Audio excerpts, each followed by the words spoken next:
Hey guys, it's Nat from Nat's Numbers, and this is a video on the power of the number 13. Now, April 2016 is a 13 universal month, but this is just in general about the 13 because it's got a really, really bad rap. And I don't think that most of us are aware of how rejected this number is, and thus how we haven't yet collectively tapped its potent power. So if you go into a high-rise building, typically there's not a 13th floor. Or if you go into an airplane, there's not a 13th row. This is illustrating the sort of unconscious rejection and repression of this archetype, the archetype of the Olympian of obstacles. And so why is this? Well, the main problem is that inherently we associate obstacles with limitations. So we think that when we're going through life and we meet up with a block or a wall of some kind, we think that it's something that's preventing us from having what we want.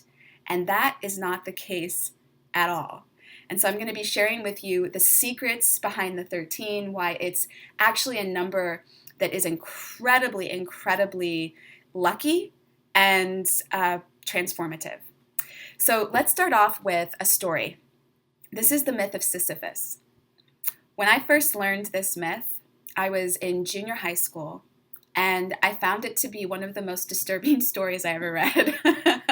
You'll maybe understand why in a moment. So Sisyphus was a man that was a mortal, but he was a very wise and witty mortal, and he outsmarted the gods by cheating death twice. Now, this really pissed off the gods. They just really wanted to have at this guy, but he kept on evading them. Finally, when he did die and went to the underworld, they sentenced him and they punished him by forcing him to push this incredibly huge boulder up a really, really steep hill with all of his might. And right when the boulder got almost to the top, the weight was so overwhelming that it would break free from his grasp and roll back down, and he'd have to go retrieve it and push it up again. And he was sentenced to do this for eternity. Oh my God, the Greeks had such an amazing way of creating stories that are just the epitome of torture and our deepest fears. Right? But this is how people feel about the 13, and I think this is how a lot of people feel about obstacles and about repetition, right? No matter how many times you do the dishes, there will be more dirty dishes. It seems like that problem keeps showing up. It seems like you just never can stop working. So the story of Sisyphus has really taken hold in our psyche because it's still something that we have yet to understand fully and to tap its amazing magical power.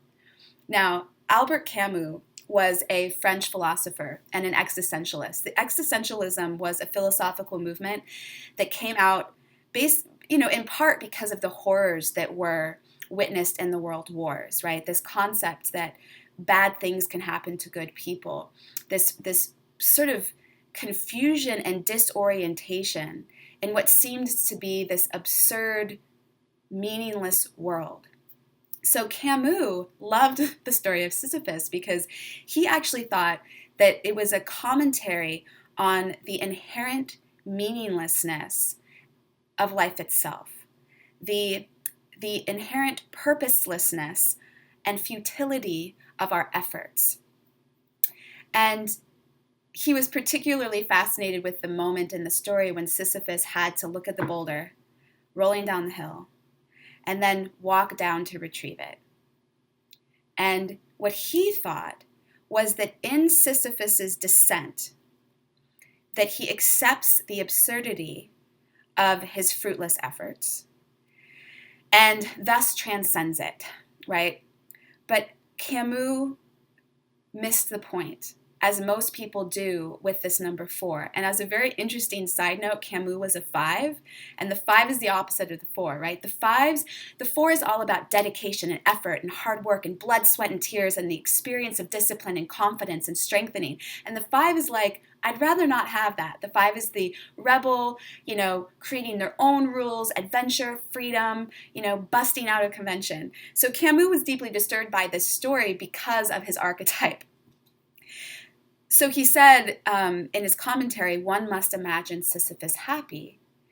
But he wasn't saying that there was a beauty or a bliss in the effort. He was basically saying that he was painting Sisyphus in his own image, a man who sees in repetition suffering, fruitless effort, futile struggle, and a resigned realization of meaninglessness. This is not what I believe is the point of this story, and it's not really the true amazing power of the 13 and of obstacles. The point of this story, I believe, you don't want the boulder to go over the mountain. You don't want the boulder to go over the mountain. Why? Because in life, there is never any ultimate completion or apex, right? You're not going to make love one time and then be satiated in your desire forever. You're not going to want to eat one meal and never be hungry again, right? And it's crazy that because as a society we don't embrace the 13 because we reject it, that we can go through decades of our lives, functioning unconsciously in the search for the ultimate experience, the ultimate completion, that if we could just get the boulder to that other side of the mountain, we could finally relax and then, rest on our laurels. You don't want your relationship to be perfect because then it would be stagnant. You don't want your body to be without health problems because you wouldn't understand what the sensation of health felt like. This inherent polarity is an essential aspect to life, to living, to expansion. And the ironic thing about Camus was, as the 5 archetype, the 5 is the archetype of expansion and evolution.